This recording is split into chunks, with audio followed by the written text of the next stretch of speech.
Welcome back to Midlife Crisisses. I'm Tyson, one of the hosts. Thank you so much for liking, subscribing, commenting, sharing. All of that stuff helps us continue to do this podcast, and we would appreciate if you would continue to do that each and every episode. We love you guys so much. We want to keep doing this, and that is one of the ways to guarantee. Nothing in life is guaranteed. Guarantee it. Yeah, okay, that we will keep doing this. So smash that subscribe button, that like button, that follow button, whatever buttons are there, smash them all. And we really want to hear from you guys too.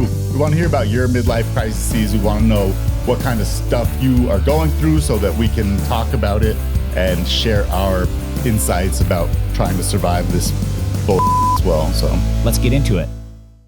Today on Midlife Crisisses, we're talking money. How do you invest it? How do you save for your future? How do you take care of your kids? Are you doing a 401k, a Roth? Are you doing an IRA? Are you doing stocks, Robinhood, Nerd Wallet? We're going all over the place.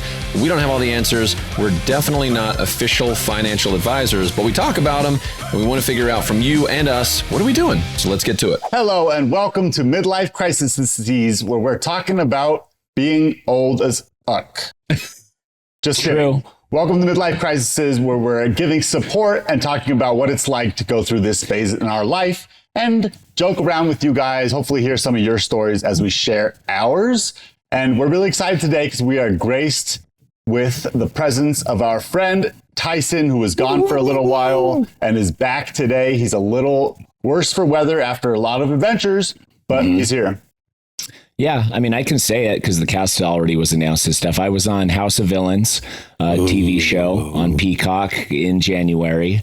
And the transition from, there's two transitions that are very difficult in reality TV. And I don't think people really fully understand it. And I don't even really fully understand it until I relive it again. But going on to a show is quite a transition, leaving your family, your bills, everything you know behind and not thinking about them. But then coming home is equally or even more difficult as you have the highs of being on TV and being in the action nonstop, and then coming home and catching up on the life you missed.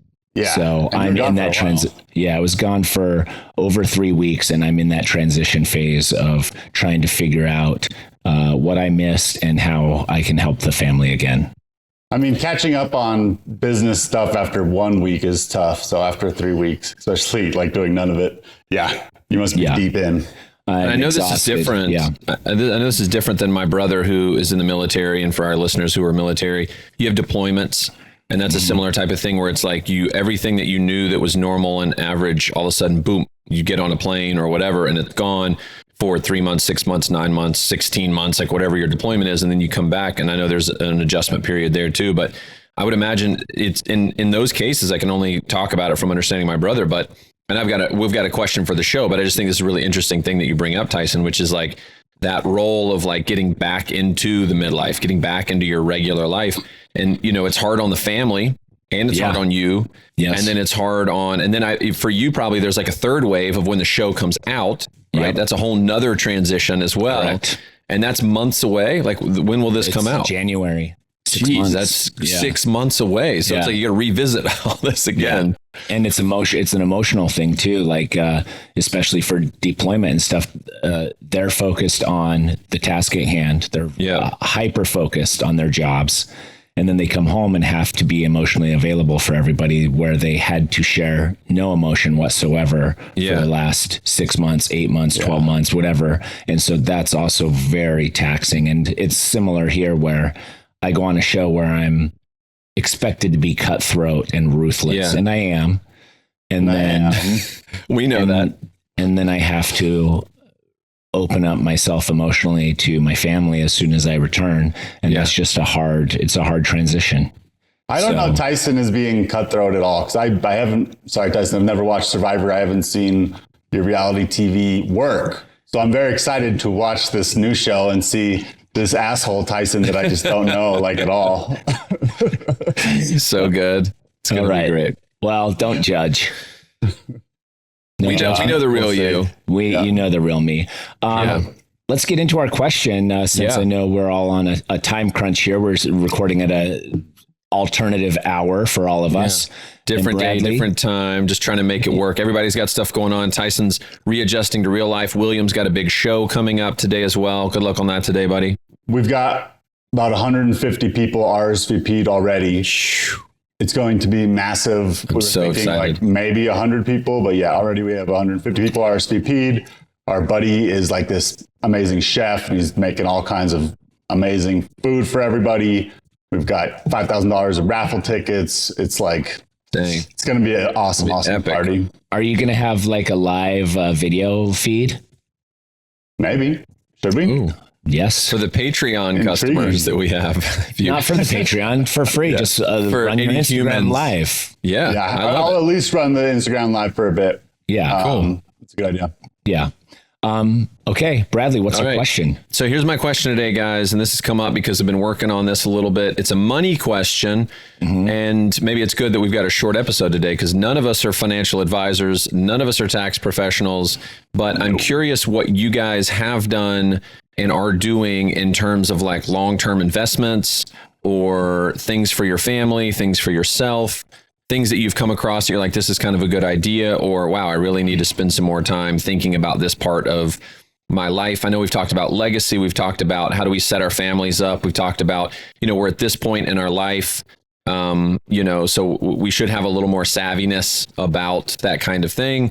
And so I just felt like this is kind of like an interesting topic with a lot of takeaway stuff that people can take action on. 529s, like, for kids' school, or Roths or 401ks, or like any of that kind of stuff. So I was just curious what y'all's take is and what it's been in the past. Yeah, it's funny. I just talked to my accountant the other day, or my financial planner, and it's so complicated. It's one thing if you are not self-employed, if you just get a 401k or whatever. Right. But like right now, I messaged my financial planner and was like, hey, I want to start contributing more to retirement. And he's like, okay, cool. Do you want to put it in your IRA, your Roth IRA, your 401k, your Roth 401, like your... Or do we need to open a whole new account? 529? There's literally 8 different ones. And I'm just like, information overload. Yeah. So it's not easy navigating. And I think that's why it's really important to have a good financial planner, because I can just be like, bro, you tell me, like, what do you think I should do? Do that. All right, here's some money. Now put it somewhere for me. Thank you. But is that what you do? Yeah, pretty much. I mean, he tells me why I should do it like that, and then I do it like that usually. But with me, a lot of the time, it's because being a freelancer, being a artist, the money is not consistent. It's like feast or famine times. Same for you guys. Money comes in, money goes out.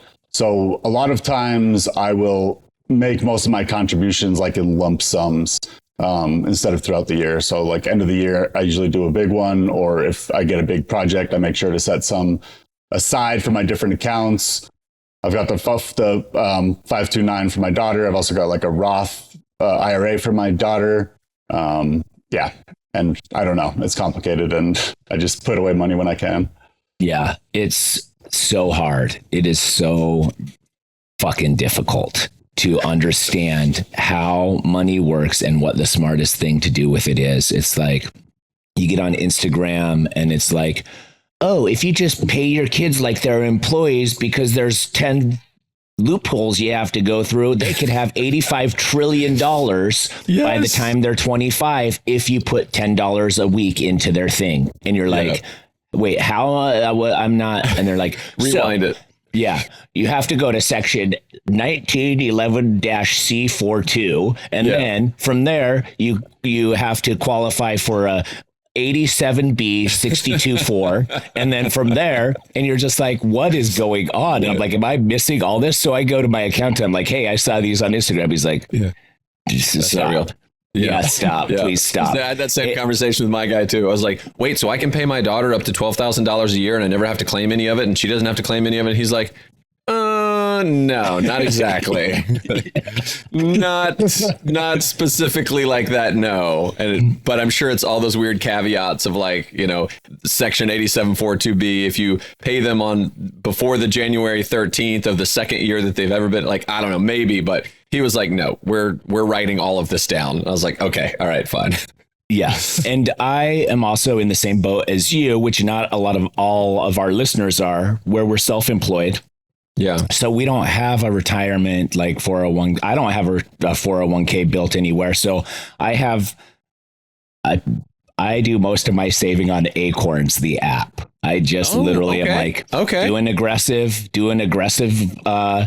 savings or an aggressive portfolio. And I just put a set amount every month into that. And I do that for my kids too. I have my kids' accounts on there as well. And that's all stocks, or how is that? Yeah. How does it I think there's crypto and stuff on there now, but I think it's all stocks, or mine's all stocks. They might have crypto too.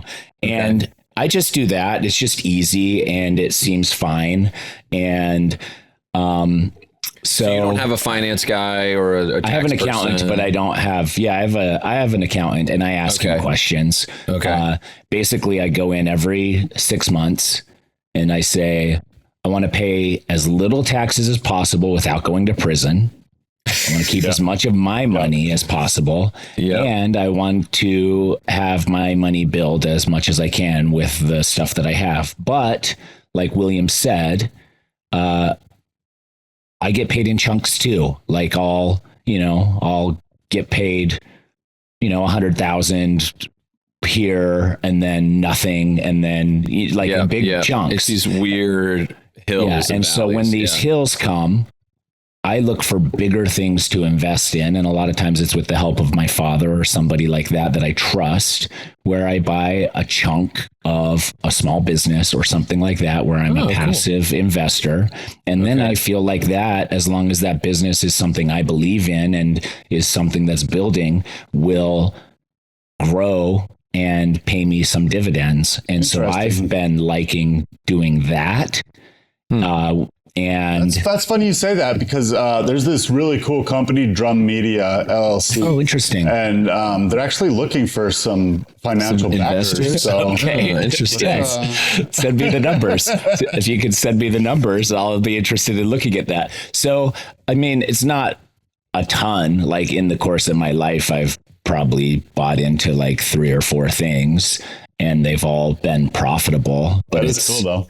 But I also think the one financial advice I could give to people is invest in things that you yourself are passionate about or know enough about to understand the landscape, or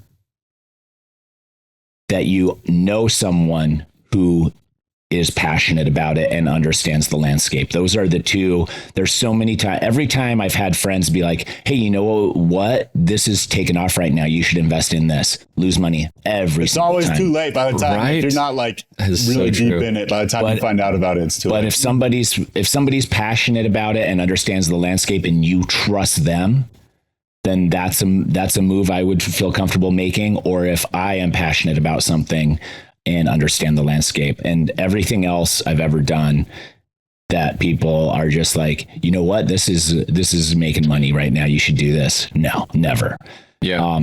I've tried day trading on Robinhood, and I took $1,000 all the way down to $8 in about 6 months. Nice. Okay, don't invest with Tyson. I think I'm getting my takeaway. But you have to try. You got to play the game. I doubled it, and then it came down. No. And I hit this stock that just kept tanking, and by that time it was just too funny to pull out. I just got to watch this go, and it went literally. I've done that with some crypto stuff for sure. You just buy it and then you're like, this is so funny to just watch it now. Like I just shot $1,000 into $8 in like 6 months. So hilarious. But yeah, I think talk to your tax guy, and a lot of people like don't even want to pay for a financial advisor and that. So I don't. But the thing is with the financial advisors is like, you don't notice that you're paying for them. You know what I mean? Like they manage your portfolio. So it's not like you're like paying them money that you notice. Yeah. Right? And what's good about at least the financial advisors who I have, well, first of all, I trust them because they've done really well for my sister and for my parents, that's good. Family, friends and stuff. But they're like really, like their goal is to not lose money. So they're really careful with what they do. Like they're not trying to double your money but they're definitely not trying to lose any money for you. So it's like, especially if you're not that into it, not that educated about it, it's good to have just somebody who's really like, what's the word? Not safe, like safe, or just like, risk adverse. Yeah. To handle your stuff. And like, they will, like, if you're like, hey, actually, I do want to put some money in crypto, like they'll still do it. But I want to be aggressive, something like that. Yeah. Yeah. Yeah. They, I mean, it's your money. Ultimately, you get to decide. I've had friends like that who when the market took a downturn, he was like, called his advisor and was like, pull everything out of everything. And his advisor's like, oh, I don't suggest that because, the dips and flows and ebbs and flows, like, let's just keep it in. He's like, no, pull it out. They pulled it out. The market continued to tank. And then he put it back in and he's like, I had to pay some taxes, but I definitely gained by making that move. Yeah. But that's a very risky move to pull and then back in on the downturn, because you never know what's the peak and what's the valley. You're just moving in one direction. And those you don't know where it's going to go. Doing all probability, Yeah. So like they were probably right that it was probably a bad idea to pull it out, but there was a chance that it might work out, and it worked out. So Bradley, what do you do? Well, a long time ago, many, many years ago, when I was first in LA, a friend of mine introduced me to a financial advisor, and I couldn't even pay my apartment rent a month at a time. I had to pay each week my cash tips to my landlord. So I had no money to invest, but the guy was like, start with $25. Like, let's get a Roth going. $25 a month, move it up when you can. So I went from 25 a month for a while, then moved to 100. And now we contribute maybe $300 or $400 a month. Just like, it's almost like not even in your brain because it's an auto draft kind of thing. Yeah. And every now and then I'll go and take a look at it and I'm like, oh, sweet. Like that's at least something out there, that's going. And I only had 3 years of like what I would call a traditional job when I was hosting a show that Scripps Networks owned. And so it was like a very kind of corporate kind of gig, basically. And so there was, 401k, and I would match it at whatever, 3% match or whatever the number was. One of the best things about being an employee is getting that matching. Which is great. It's good. I mean, it's good for the company. They're writing it off. But anyway, yeah. So I would take that. And then when I finished, I was able to roll that over into basically the management of my financial guy who I'd had, for a decade before or whatever. So he handles a lot of those little notes. But I did see something where it was like, you can pay your kids up to $12,000 a year and all this kind of stuff. And I was like, well, let me look into this because I'm freelance, but I'm in production. So it's really easy to justify like, oh, Ellis was in this shoot, but it was like on Honda's social media. So that's not like $100. That would be a couple grand. That's easy. So I could justify basically paying her from Kid Blink, my company. And then she doesn't know she just made $2,000. She's going to get $35, and that $2,000 is going to go into a 529 and it go into an investment form for her. And so this year I started a Roth for her. And the difference, obviously, between the Roth and the traditional IRA, correct me if I'm wrong, but I think it's on the Roth, you only pay interest on the tax, or you only pay tax on the money going in. So it can sit there and it can accrue and compound, which is great over time. And then when you take it out, the taxes have already been paid, basically. Whereas a Roth is different. You pay taxes on both sides. So I think the Roth incentivizes you to hold on to it, but you can't have it. You have to hold on to it for a really long time. Yeah. I think like retirement, right? Like 65 or something like that. You have to hold it for like, is it past a certain age or is it like 20 years or something? I think you select the time amount, like a 20-year. Yeah, like a note, basically. Yeah, I don't know exactly. Like there's so many different ones too. Yeah, like a trillion. Exactly, like Roth IRA B or like Roth C, or is it a slow turn, like whatever. So there's like a 401k that you can do for self-employed too. It's like 401k. Mm-hmm. Yeah. Yeah. No, you're right. You're right. There's oh shoot, I think it's SE for self-employed, something like that. I was contributing to one, and my advisor was like, it was through my payroll company, and he was like, don't do that because you can write off more as a self-employed person doing it this way. Anyway, all that to say, the idea of a financial advisor sounded intimidating to me when I was younger, when I was like 26, and my friend was like, you got to meet this financial advisor. And then it also sounded like I don't have enough money to need a financial advisor. I don't make millions of dollars a year. Why do I need? But it's been helpful to know that like if the shit hits the fan, even if we have to pay a bunch of taxes on it, that whatever 100,000 that's been invested over all these years, we still have some cash somewhere if we have to get to it. And then having the 529, and we were talking about this on the previous episode, William, or maybe 2 ago with Omar, who was on the show with us, that some states let you roll a 529 over, because if your kid gets a full ride, then you're like, what do I do with all this money that I just had? Like, what, and you can roll that over too. But I think from my standpoint, it's easier to save when you don't need savings. And we're so up and down, it's hard to know, like, can we contribute a lot this month? Do we do none this month?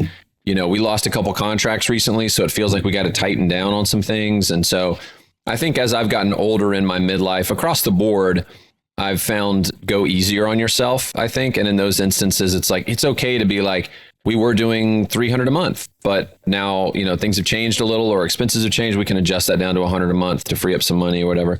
We also do stocks a little bit, and I got in early with Tesla. Because Tyson, to your point, I love automotive. I was reading about car companies. I had the chance to be on the front lines because I was hosting a car show, would meet a bunch of different car companies and stuff like that. And I was like, this is kind of cool. I like what's going on here. I think I had $800 to put in. And I was like, how am I ever going to afford $800 to invest? And they were like, I think it was $80 a share. So I got 10 shares, and that just exploded. And all of a sudden it was like, it divided and it divided and divided, but it was just luck. And I just didn't touch it. I let it go and go and go and go until things got a little bit crazy, and Elon was all over the place. And I was like, where does he work? Does he work at the government? Does he work at Tesla? Things are starting to drop. Let me just pull out and see what's going on and take a break and take a step back. But I think, can you tell us the numbers? Can you tell us? Yeah, sure. $800 in at what point? Like what year-ish? So 2010, 2011. Okay. And then you pulled out, what'd you sell that $800 at? 70 grand. Holy cow, Bradley. Yeah, nice. What a good win, dude. It was huge. $800 to 70 grand? Yeah. It's different than 1,000 down to 8. It was the other direction. Yeah. Wow. And so we took that out, divided it, put some in, actually most of it in savings, which was nice because we bought a house. That's insane. I know. Awesome. It was, that was one of those things that I was like, this is kind of our retirement. But then it was like, do I pull it out now? Do I wait? But it just seemed like the right time. And I think to your point too, you got to trust your gut, because ultimately, if you pull it and you're wrong, at least you trusted your gut. Like, you went with what you wanted. But if you let someone else say like, no, keep it in there, and then it tanks more, you'd be pissed at that person and be like, you owe me 20 grand, or whatever it was that you messed. So we took more than half of it out, put it in savings, used some of that for some home repairs. And then, talk about feeling like adulting. I took money out of my stocks to pay for home repairs. Like, I feel like it's the scene from Old School. Well, they're like, what are you doing this weekend? Will Ferrell's like, we're going to go to Home Depot, but only if there's time. Only if there's time. I don't know if we'll have enough time. I don't know if there's time. And that's what I feel like right now. But then I left the others. I use E-Trade. I left the others just kind of like sitting in E-Trade. And the 40,000, or let's see. Yeah, the 40,000 that we pulled out, I talked to my investor or my advisor, and I was like, what's the highest percentage savings account, basically? Because it's just, in my savings at Bank of America is not going to do much. And he was like, the best thing to do is use NerdWallet, which I've used before for all kinds of different things, like finding good credit cards, money market, whatever. Yeah, money exactly. Market savings. So there was like a Capital One savings account. There was like a high interest yield. Great. And it's free. And I'm already part of Capital One. So I sent it in there. What interest? And it's been great. Like 5%? Yeah, it's around, let's see. I had it in there for about a month. Had 40,000 at the beginning, and it ended up with like another $700 or something. Yeah. Like, okay, great. So it's just like a little bit extra. And we had to pull some of that out, like I said, for the repairs. And then the rest I've left in E-Trade kind of sitting there. So I don't have any transaction fees. So whenever I'm ready to go ahead and just like add back in again or double down on something that I think, I've been paying attention to and I'm hearing a lot about. And I remember when I was hosting the list, there was this idea of mom stocks, basically like investing in the things that you use. Like, use a bunch of Bounty paper towels, invest in that, and there's some kind of like, almost like, I think Acorn makes that really easy. Robinhood makes that easy to basically like get into these stocks that you like. You're like, oh, I really like Apple because I use their products a lot, that kind of thing. So I think that's a fun way to invest as well. Instead of making it seem like I'm getting rid of all this money, it's like, I'm taking part in this company that I care about and think about, Yeah. What does NerdWallet do? NerdWallet's just a website that aggregates. It's written by money experts, and it aggregates great credit cards. You can go on there and be like, I want a credit card that has, $0 fees, great rewards made for this. Rewards, exactly. And then it'll pop up like, here's 3 or 4 great options. So that's always been really helpful for savings accounts. I used that to figure out a checking account for Ellis because I needed an account basically that I could use to pay her. We basically, she has a debit card, and each week she gets $4 that goes in there basically for her to spend. She can do additional chores and make extra money, not 25 cents for cleaning the backyard, like Tyson said one time for his kids. Yeah. And then from there I was like, okay, NerdWallet, I want something that's basically a good, account for kids that's safe, that's $0. If you have a $0 balance, they're not going to charge you $35 a month or whatever kind of thing. And so it was like, this is a great one from Capital One. So I was like, okay. Anyway, that's a good resource, NerdWallet. Yeah. Talking about at the beginning of your little talk you just gave, talking about financial planners and how you started when you didn't have much money. And I think that's another good thing about them, and like why I didn't realize is like same with me. I started when, I was living in somebody's basement with the financial planner, and they helped me every step of the way, like buying our 3 houses that we bought. And then, after I lost it all, helping me get back on my feet. That's a really good point. So it's good to have them no matter if you're feeling like you're balling or if you're feeling like you're broke.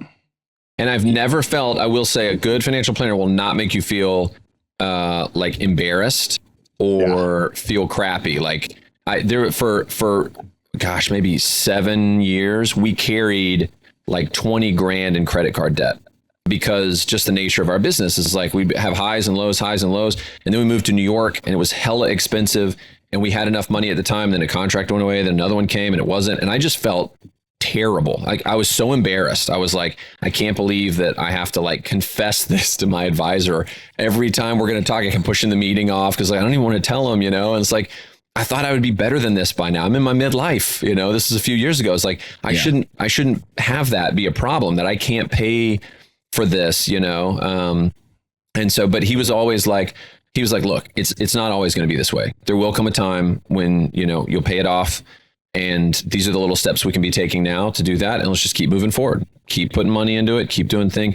And, 2 years ago, paid it all off. Finally got to 0, which was great. Not at 0 anymore, but was at 0 at one point. And so I think that's something too, to like go easy on yourself, because you can beat yourself up over money so easily. I don't make enough. I don't save enough. I'm not smart enough with it, like whatever it is. And you just got to go easy on yourself. It causes so much stress. I think it's the thing I stress out the most about. If I get thinking about it too much, I'll get canker sores. But my advice, Kirsten was like, you think that contract's going to renew? And I was like, yeah. And then like 4 hours later, I was like, what if it doesn't renew? I hadn't even thought about that. I assumed it was going to renew. Maybe it's not going to renew. And it's like, to your point, Tyson, like it just keeps me up sometimes. Yeah. And I think the takeaway here for me is find an advisor of some sorts. Put money in. You can never start too early. Like I wish. I don't know why someone didn't tell me to just like, as soon as I was getting a paycheck, to start putting some money somewhere. Like my brother-in-law was buying Apple and Google and Amazon, like in the late 90s when he was like from high school. He was like skipping out on going out to dinner with friends to put $5 in the stock market. Epic. And so I wish that someone had told me to start Utah. He just bought the state. I think he's doing pretty well. Yeah. But I think that's like, you can't start too early. And,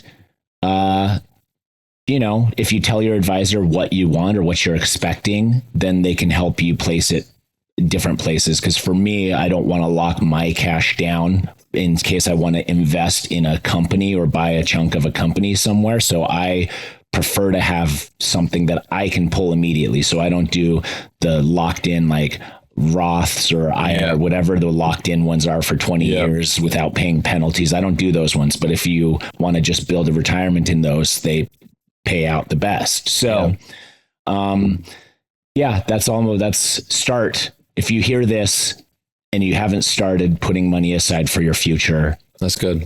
Start. right after you listen to this. Yeah. Yeah. And like Bradley said, even if it's $25 a month, like even if it's $5, even if it's $5. And also to the point about money is so stressful and it can cause all these problems. I think you just got to realize too, money comes, money goes. And as long as you are not destitute, you're probably doing better than most people out there in the world. Yeah. So, yeah. And in the end, all our deaths will be painful. Right. And you can't take it with you. Can't take it with you. That's so true. That's so true. Good way to end, Tyson. Good encouragement there right at the end. You're just saying. Why did our listenership drop off after that finance episode? No, but like we all end up true. the same it's facts. in the end. It's facts, baby. That's facts. And I have to tell myself that sometimes too. Yeah. But that's it. Like, subscribe, listen, share. Let us know what you're doing with your money in the comments. And if there's something we missed that we personally should be doing, because we don't have all the answers. We're here to learn and we're here to grow. And we do that by all talking together. So, keep us in the loop. If you got some secret investment thing going on, let us all know. Let us know. Get us in on that. Get us in on that. Okay. Till next week. See ya. See ya. Bye.